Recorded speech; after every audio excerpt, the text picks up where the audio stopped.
ഭഗവാന്റെ തൃപാദപത്മങ്ങളിൽ സാഷ്ടാംഗപ്പെടാം. Respected parents, ഇവിടെ തടിച്ചുകൂടിയിരിക്കുന്ന മറ്റ് ബഹുമാന്യരായ വ്യക്തികളെ എല്ലാവരുടെയും മുമ്പിലും പ്രണാമം. വിവേകൻ വളരെ ദീർഘമായിട്ട് ഇങ്ങനെ ബയോഡേറ്റയ്ക്ക് വായിച്ചു.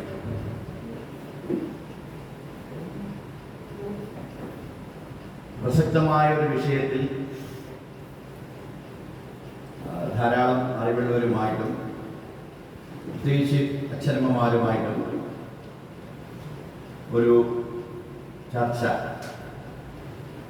അറിയാവുന്ന കുറേ കാര്യങ്ങൾ അങ്ങോട്ടും ഇങ്ങോട്ടും ഷെയർ ചെയ്യുക, പ്രത്യേകിച്ച് സമകാലീനമായ ഒരു പ്രധാനപ്പെട്ട ഒരു വിഷയത്തിൽ സത്യസായി സേവാ സംഘടനയുടെ ഒരു ലക്ഷ്യം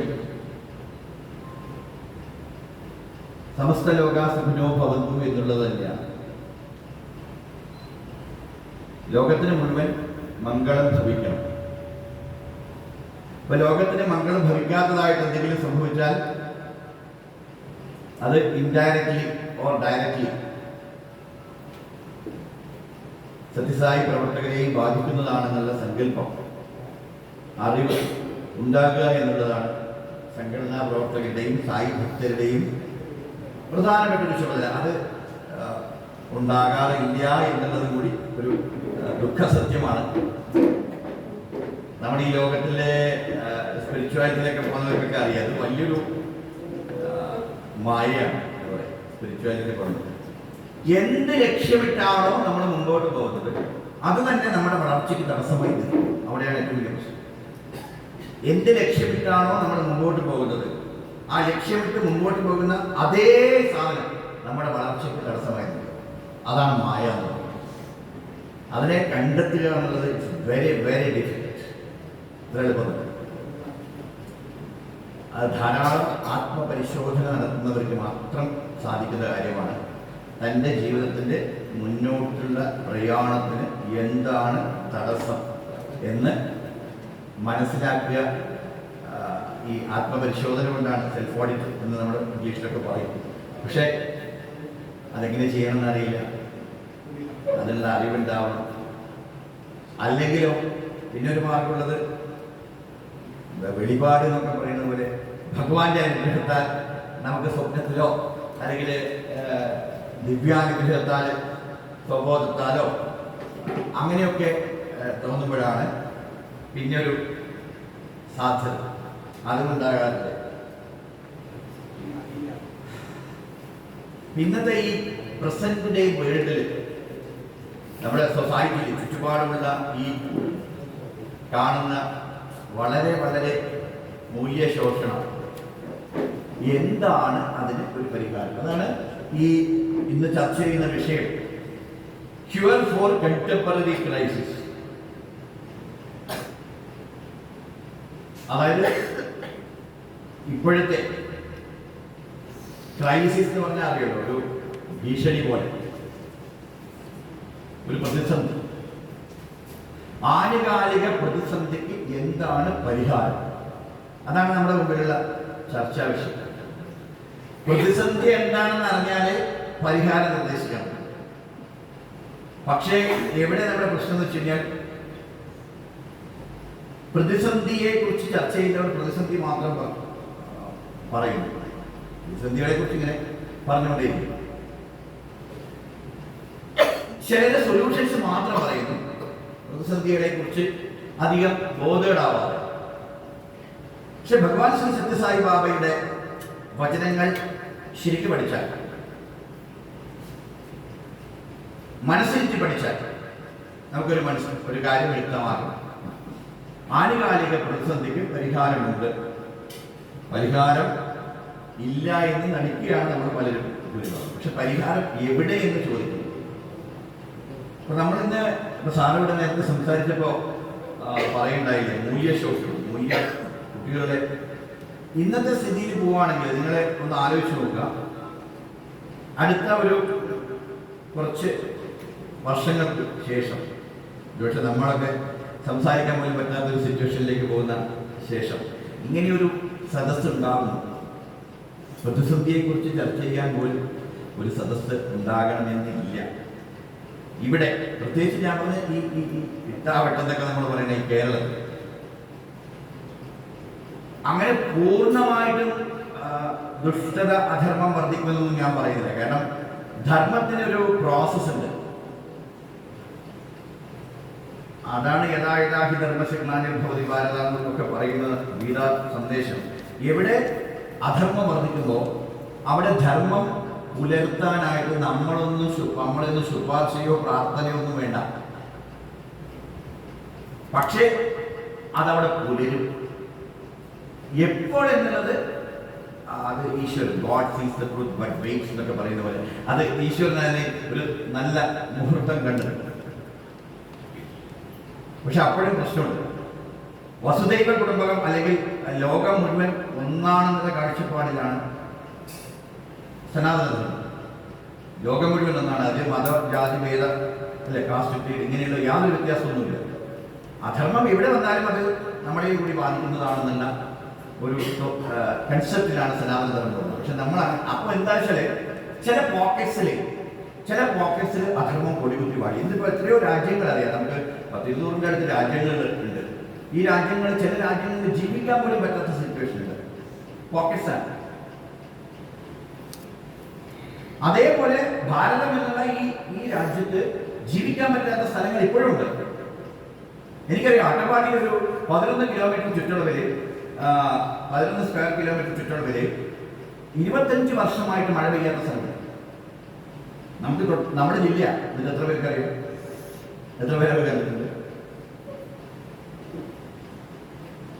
അധർമ്മം കുടികുത്തി വാഴുന്ന ഒരു പ്രത്യേക പോക്കറ്റ്സ് ഉണ്ടാകുന്ന ഉറപ്പാണ്.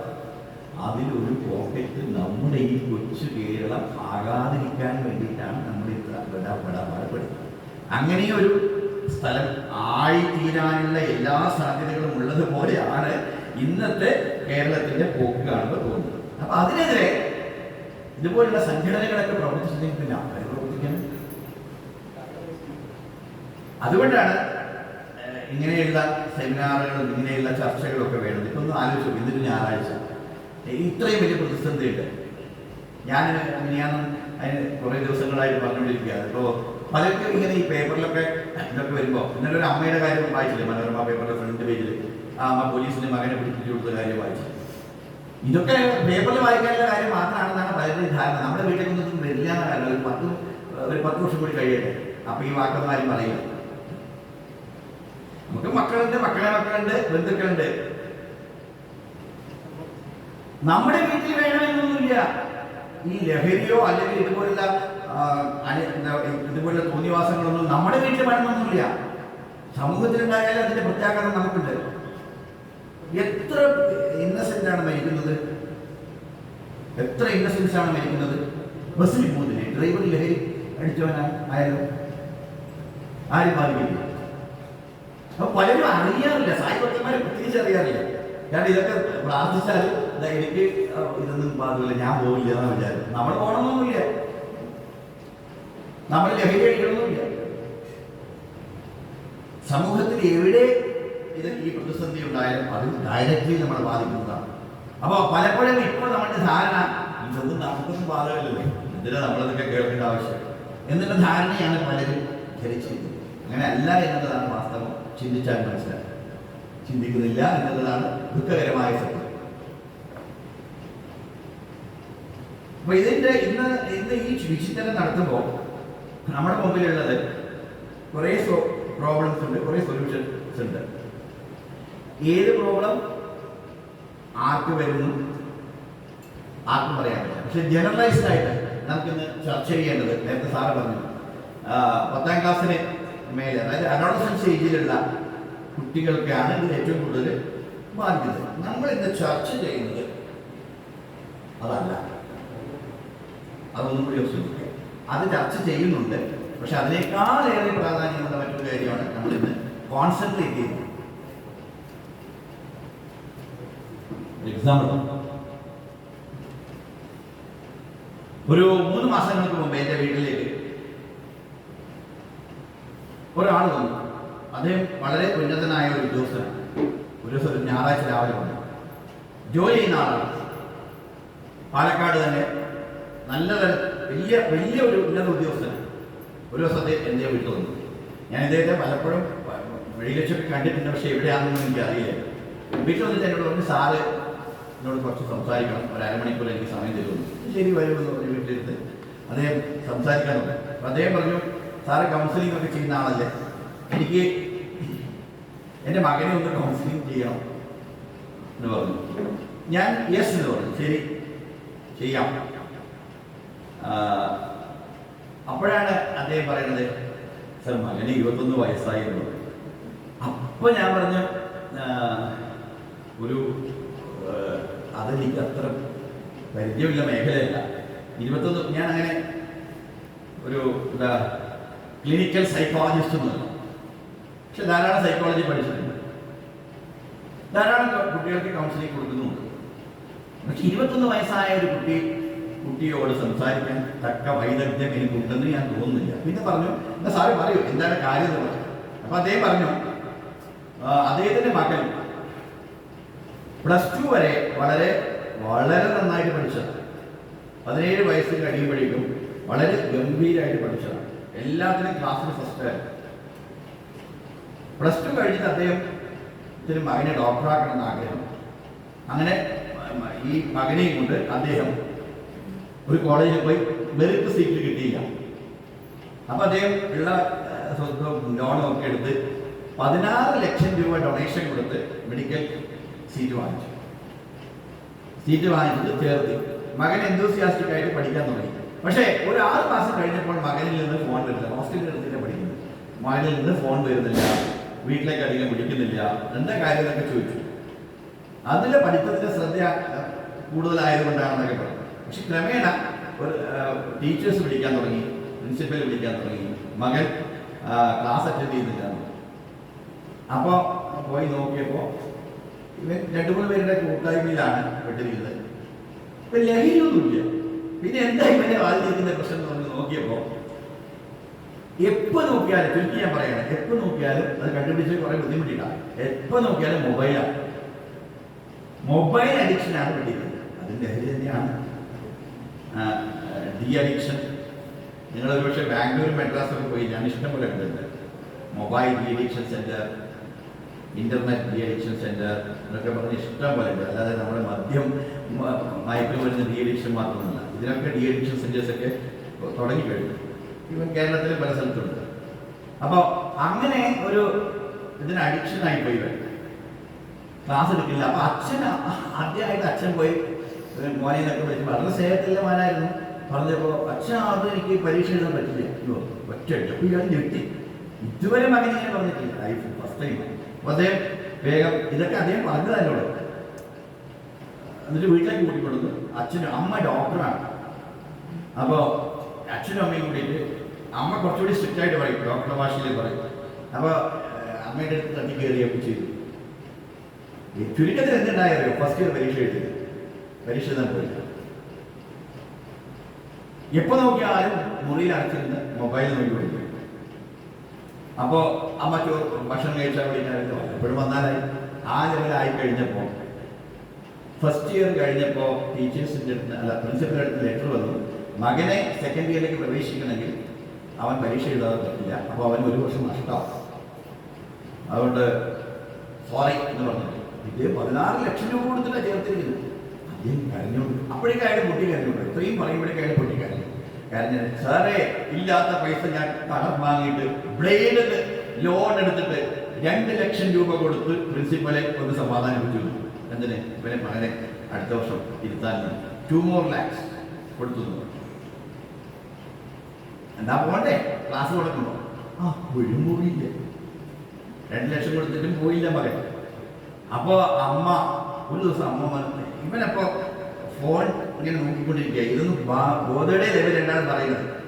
അപ്പോൾ ഈ അമ്മ പോയി പറഞ്ഞു, എടാ നീ എന്താ ഇങ്ങനെ മോനെ, ഞങ്ങൾ എന്തിനാ ഇങ്ങനെ വിഷമിപ്പിക്കുന്നത് എന്ന് പറഞ്ഞപ്പോൾ ഇവൻ എന്ത് ചെയ്തു പറയാം, കയ്യിലുള്ള മൊബൈൽ ഒരറ്റ ഏറ് കൊണ്ടത് അമ്മയുടെ കണ്ണിനാണ്.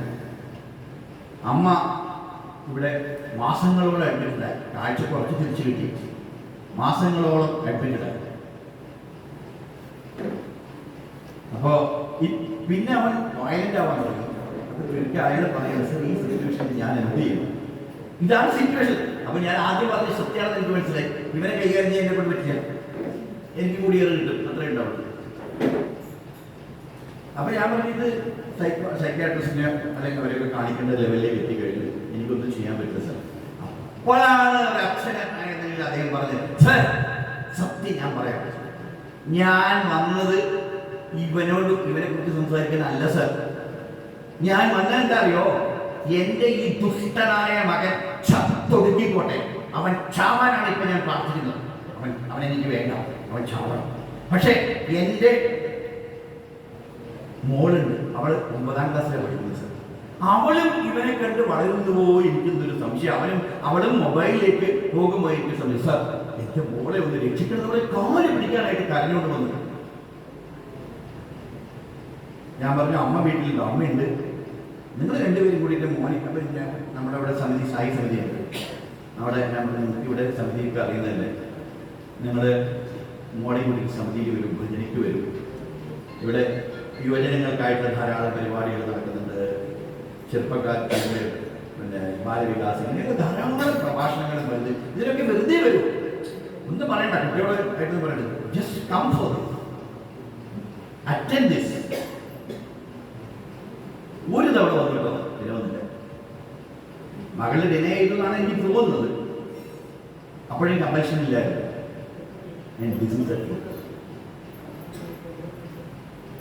അപ്പൊ ഞാൻ ചോദിക്കുന്നത്,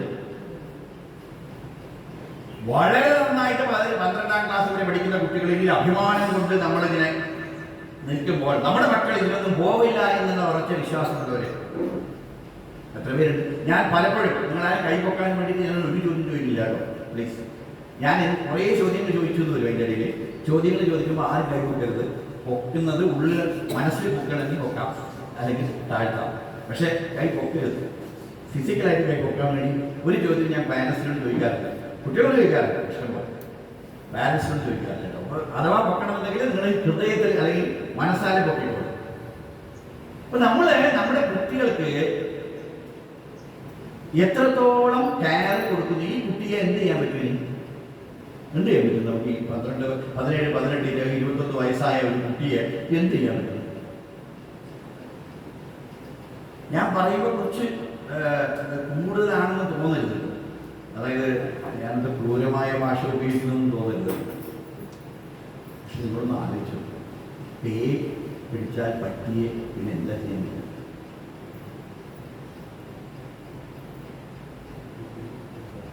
വെരി റയർലി, വെരി റയർ ആയിട്ട് മാത്രമേ ഇങ്ങനെയുള്ള കുട്ടികളെ നമുക്ക് തിരിച്ചു കിട്ടുള്ളൂ. ഡി അഡിക്ഷൻ സെന്ററിലൊക്കെ കൊണ്ടുപോയ കുറേ പേര് എനിക്കറിയാം. എൻ്റെ ഫ്രണ്ട്സ് ഡി അഡിക്ഷൻ സെന്റർ നടത്തുന്ന കുറേ സെന്റേഴ്സ് ഉണ്ട്. അവിടെയൊക്കെ പോയി നടക്കുമ്പോൾ ഉള്ള കാര്യങ്ങളൊക്കെ നമുക്ക് നല്ലതാണ്. സോ ഡി അഡിക്ഷനിൽ പോയി കഴിഞ്ഞാൽ എല്ലാവർക്കും തിരിച്ചു കിട്ടുന്നുള്ള പ്രതീക്ഷ ഒന്നും വേണ്ട. ഒരേ ഒരു മാർഗം, prevention is better than cure എന്നൊക്കെ നമ്മൾ പറയുന്നുണ്ടെങ്കിലും ഹൗ ടു പ്രിവെന്റ്. നടന്നു കഴിഞ്ഞൊരു കാര്യം പ്രിവെന്റ് ചെയ്യാൻ പറ്റില്ല, പിന്നെ എന്താ പറ്റുക? നടക്കാത്ത കാര്യം, ഇനി നടക്കാൻ പോകേണ്ട കുറേ കാര്യങ്ങളുണ്ട്, അതിനെ പ്രിവെന്റ്. അതാണ് സാറ് പറഞ്ഞത്. അഡോളസൻസ് ഏജിന് മുമ്പുള്ള കുട്ടികളെ നമുക്ക് എന്തെങ്കിലും ചെയ്യാൻ പറ്റും. അവർക്ക് കഴിഞ്ഞ വർഷം ഇവിടെ ഇതേ സമയത്ത് ഞാനൊരു സെമിനാർ നടത്തി. ഇവിടെ 100 കുട്ടികൾ പങ്കെടുത്തിട്ടുണ്ട്. എല്ലാം യൂത്തിന് വേണ്ടിയിട്ടുള്ള ഒരു ക്ലാസ് ആയിരുന്നു. ധാരാളം കുട്ടികൾ പങ്കെടുത്തതിൽ അവരോടൊക്കെ ഞാൻ ചോദിച്ചു,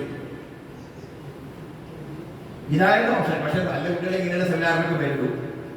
ഇന്ന് വരരുതെന്നാണ് ഞാൻ പറഞ്ഞിരിക്കുന്നത്. 18 വയസ്സുള്ള മുകളിലുള്ളവർ മാത്രം വന്നാൽ മതി എന്നാണ് പറഞ്ഞിരിക്കുന്നത്. ഞാൻ പ്രത്യേകം പറഞ്ഞിരിക്കുന്നത്, കുട്ടികൾ വന്നു കഴിഞ്ഞാൽ വിപരീതമായ ഫലമാണ് ഉണ്ടാവുക സെമിനാറിനൊക്കെ കുട്ടികളെ കൊടുക്കുന്നത്. അപ്പോൾ അന്ന് ഞാൻ പറയണ്ടായി, ഓപ്ഷൻ 2 ആണ് വിദ്യാർത്ഥികൾക്ക് മുമ്പ് സാറ് പറഞ്ഞത്. ഈ പ്രത്യേകിച്ച് കൗമാരപ്രായത്തിന് തൊട്ട് താഴെയുള്ള കുട്ടികൾക്ക് ഓപ്ഷൻ നമ്പർ 2 ആണ്. Number 2 option. ഒന്ന്, ആയിരക്കണക്കിന് ആൾക്കാരുടെ കല്ലേറ് കൊള്ളുന്ന തെരുവ് പട്ടിയാവുക, സ്ട്രീറ്റ് ഡോഗ്. 2, ആയിരക്കണക്കിന് ആൾക്കാർക്ക് വെളിച്ചം കൊടുക്കുന്ന തെരുവ് വിളക്കാകാം, street lamp. So option is between street dog and street lamp. ഏതാണ്? ഇത് യൂത്ത് പ്രായത്തിൽ ചിന്തിക്കുന്ന ഒരു കാര്യം. ചിലപ്പോൾ രക്ഷപ്പെടാം, തമ്മിൽ ഭേദം എന്നൊക്കെ നമ്മൾ പറയും. പക്ഷെ നോർമലി ഇത് ചിന്തിക്കേണ്ട പ്രായം അതല്ല. അവിടെയാണ് നമ്മളുടെ ഇന്നത്തെ സെമിനാറിന്റെ പ്രസക്തി, നമ്മുടെ ഇന്നത്തെ ടോപ്പിക്കിന്റെ പ്രസക്തി അവിടെയാണ്. ഭഗവാൻ ബാബ ഡ്രൈവ് സിഗ്നൽസിനെ ആസ്പദമാക്കിയിട്ട് മനോഹരമായ ഒരു കൊട്ടേഷൻ പറഞ്ഞിട്ടുണ്ട്. ഹൈവേയിൽ കാണുന്ന കൊട്ടേഷൻ ഭഗവാൻ അത് നമ്മളോട് പറയാറുണ്ട്. Start early, drive slowly, reach safely. നേരത്തെ പുറപ്പെടുക, മെല്ലെ ഓടിക്കുക, സുരക്ഷിതമായി എത്തിച്ചേരുക. നേരത്തെ പുറപ്പെടണം, സ്റ്റാർട്ട് വെരി ഏർലി. പലപ്പോഴും നേരത്തെ പുറപ്പെടാൻ പറ്റില്ല. ഏതൊരു സിനിമയിൽ ചോദിക്കുന്നില്ലേ, കടുവാക്കുള്ള മാന്യയുടെ ഒരു സിനിമയിൽ കുറച്ചുകൂടി നേരത്തെ പുറപ്പെടണോ, പുറപ്പെട്ട് കഴിഞ്ഞിട്ടാ ഒരു കാര്യമില്ല. അങ്ങനെ പുറപ്പെടുന്ന കാര്യമൊന്നും പുറപ്പെടാൻ പറ്റില്ല. സോ ഓൾറെഡി പുറപ്പെട്ടവരാണ്. സോ വഴിവിളക്കുന്നതാകാൻ എന്ത് ചെയ്യണം? How to become a street lamp. വഴിവിളക്കാവാൻ എന്ത് ചെയ്യണം? അവിടെയാണ് നമ്മുടെ ടോപ്പിക്കിന്റെ പ്രസക്തി. പ്രദോഷേ ദീപകശ്ചന്ദ്ര പ്രഭാതേ ദീപകോ രവി ത്രൈലോക്യേ ദീപകോ ധർമ്മഃ സുപുത്രഃ കുലദീപക. ഒരു വലിയ സുഭാഷിതമാണ് സനാതന ധർമ്മത്തിന്റെ. പ്രദോഷേ ദീപകശ്ചന്ദ്ര, രാത്രിയിൽ വെളിച്ചം കൊടുക്കുന്നത് ചന്ദ്രനാണ്.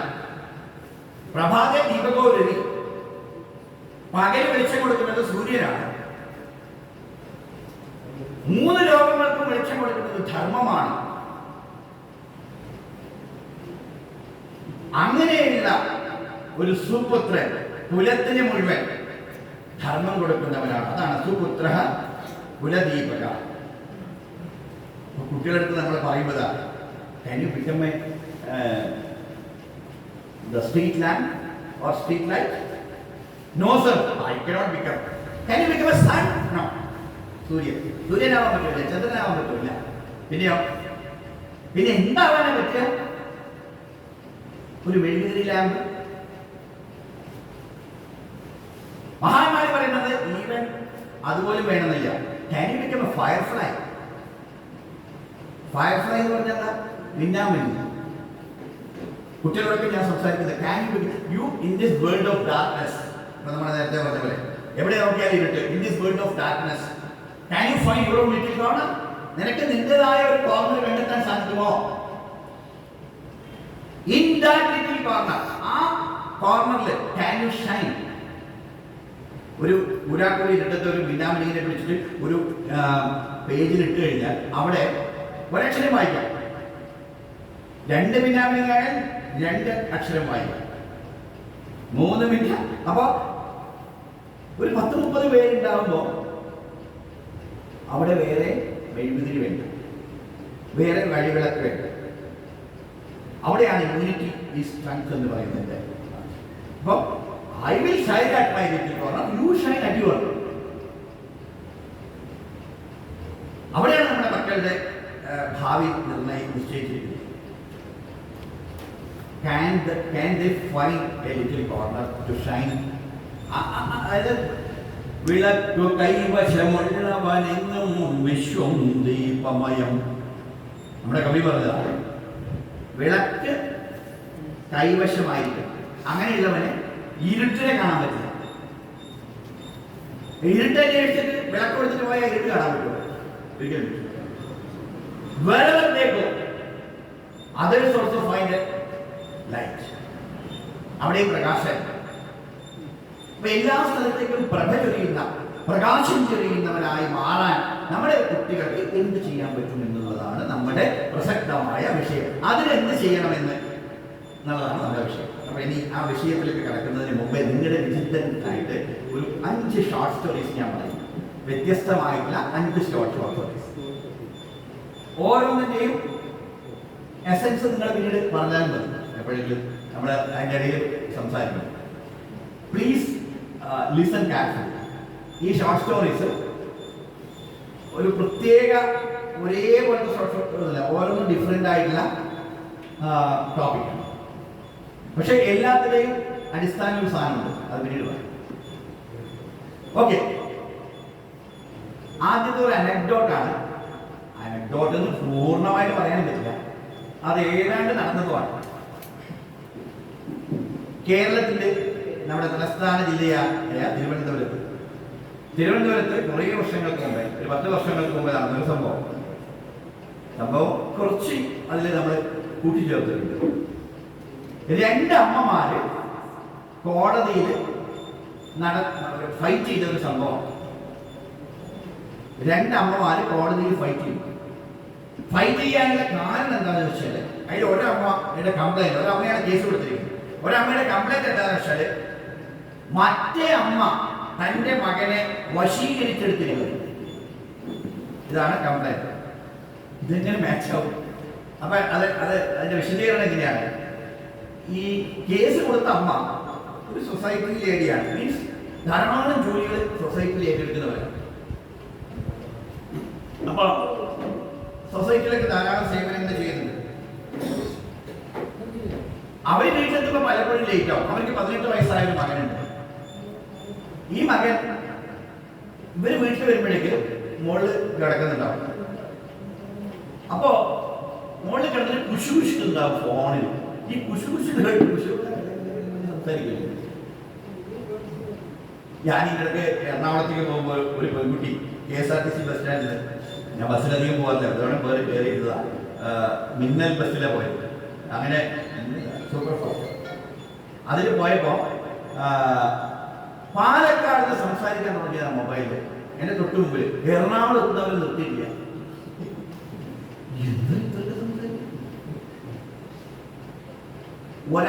ഞാൻ ശ്രദ്ധിക്കാനൊന്നും പോയില്ല, പക്ഷെ ഒന്നും കേൾക്കുന്നില്ല. അത്രയും സീക്രട്ടായിട്ട് പറയുന്നുണ്ട്. എന്തൊരു സാമർത്ഥ്യം എനിക്ക് തോന്നി. ഇങ്ങനെ തൊട്ടടുത്തിരിക്കുന്ന ആൾ പോലും കേൾക്കാതെ മൊബൈലിൽ സംസാരിക്കാൻ. ഇത് ഇയർഫോണൊന്നുമില്ല. എറണാകുളത്തുന്നവര്. സോ ഇവിടെ അതേ സംഭവിച്ചു. ഈ കുട്ടി പുതപ്പ് മൂടിയിട്ട് പുതപ്പിന്റെ അടിയിൽ നിന്നാണ് മൊബൈലിൽ സംസാരിക്കുന്നത്. അപ്പൊ എന്തോ സീക്രട്ട് ഉണ്ടല്ലോ. പക്ഷെ ഈ അമ്മ സൊസൈറ്റിയിലൊക്കെ വർക്ക് ചെയ്യുന്നവരായതുകൊണ്ട് അവര് വളരെ വിദഗ്ധമായിട്ട് കണ്ടുപിടിച്ചു ഇതെന്താണ്, ഈ മകൻ ആരോടാ സംസാരിക്കുന്നത് കണ്ടുപിടിച്ചു. പലരുടെയും സഹായത്തോടെ കണ്ടുപിടിച്ച് നോക്കിയപ്പോൾ 42 വയസ്സായ ഒരു സ്ത്രീയോടാണ് സംസാരിക്കുന്നത്. തീർച്ചയായിട്ടും അതിൽ അസ്വാഭാവികത തോന്നി. കാരണം ശരിയല്ലല്ലോ, 18 വയസ്സായ ഒരു കുട്ടി 42 വയസ്സായ ഒരു സ്ത്രീയോട്. അങ്ങനെയാണ് അവിടെ എൻ്റെ മകനെ വശീകരിച്ചെടുക്കുകയാണല്ലേ എന്ന് പറഞ്ഞ് ഇവൾ കേസ് കൊടുത്തു. കോടതിയിൽ പോയപ്പോഴാണ് ഇതിന്റെ സത്യാവസ്ഥ മനസ്സിലായത്. എല്ലാവരെയും അവിടെ വിചാരണ ചെയ്തപ്പോ എന്താ സംഭവിച്ചിരിക്കുന്നത് അറിയോ? ഈ അമ്മയും മകനും തമ്മിൽ വീട്ടിൽ കമ്മ്യൂണിക്കേഷൻ ഇല്ല. അമ്മ ഇങ്ങനെ യാന്ത്രികമായിട്ട് ചോറ് വെള്ളം അതാ മേശമ വെച്ചിട്ട് വെച്ചോ കഴിച്ചോളൂ എന്ന് പറയും. പോയി കഴിക്കും, പോകും. നല്ല കുട്ടിയാണ്, വളരെ നല്ല കുട്ടി. പക്ഷെ ഇവര് അമ്മയുമായിട്ട് സംവദിക്കാൻ ഒരു സമയമില്ല. അപ്പോ അവൻ ഫേസ്ബുക്കിൽ എങ്ങനെയോ ഒരു അമ്മയെ പരിചയപ്പെട്ടു. അമ്മയെയാണ് പരിചയപ്പെട്ടത്. അപ്പൊ ആ അമ്മ മകനെ പോലെ ഇവർ തമ്മിൽ മകനും അമ്മയുമായിട്ടാണ് സംസാരിച്ചുകൊണ്ടിരുന്നത്. ഒരു മോശവുമില്ലാതെ വളരെ നന്നായിട്ട് സംസാരിച്ചുകൊണ്ടിരുന്നു. വളരെ നല്ല റിലേഷൻഷിപ്പ്. പക്ഷെ ആർക്കും പുറത്തു കേൾക്കുന്നവർക്ക് ഇത് മനസ്സിലാവും.